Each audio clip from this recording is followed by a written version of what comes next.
Good day, YouTubers. Walter here. I thought I'd talk a little bit about upcoming projects, things I've been working on. I'm down to ripping out and replacing this deck, and one job always seems to lead to another one. Now, I put the siding on this house, and it's pretty good masonite siding. It's not the old sawdust particle board type siding that so many people came out of. I used that on the garage, which was a mistake.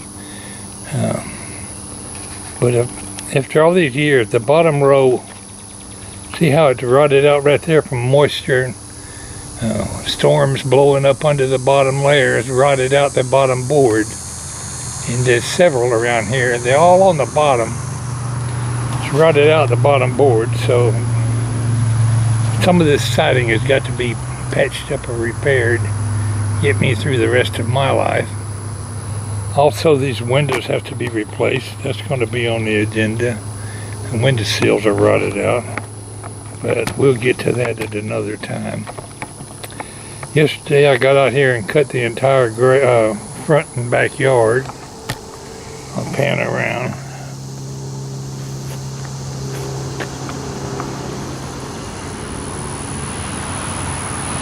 Well, I thought I would. The camera's tripod's not level. We just got back from town. I'm going to go out and unload my truck. I'm accumulating everything out at the back in a big pile because I'm going to be calling for a dumpster. And I don't want to call for more than one dumpster, so right now, it used to be you could take trash like this to the trash collection place here in the county, but now you got to go somewhere and pay somebody to dump it. If I got to pay somebody, we're just going to rent a dumpster. I got a lot of stuff around back needs to throw it away anyway. So let's get to doing a little bit out here on moving my lumber. Also, I'll show you right over here what I've been doing in front of the garage as well. After I got the grass cut yesterday, so I cleaned up a bunch of stuff around here. Going to clean up the rest of it. I've been letting scrap iron and all kind of junk accumulate in this corner. I got to get it cleaned up the rest of the way today. But I cleaned out a whole lot of barbecue griddles and scrap iron and more stuff I still need to move. But I'm going to set up my chop saw right here in this area, and I put my sawhorses up here, and this will be my staging area for working on the deck. I'll spend another day or two cleaning up and picking, moving things and cutting these weeds and grass where I can walk around here without getting poison ivy. Just making progress a little bit at a time.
It is extremely hot out here today, but I got a little bit done. Let's go back in the house.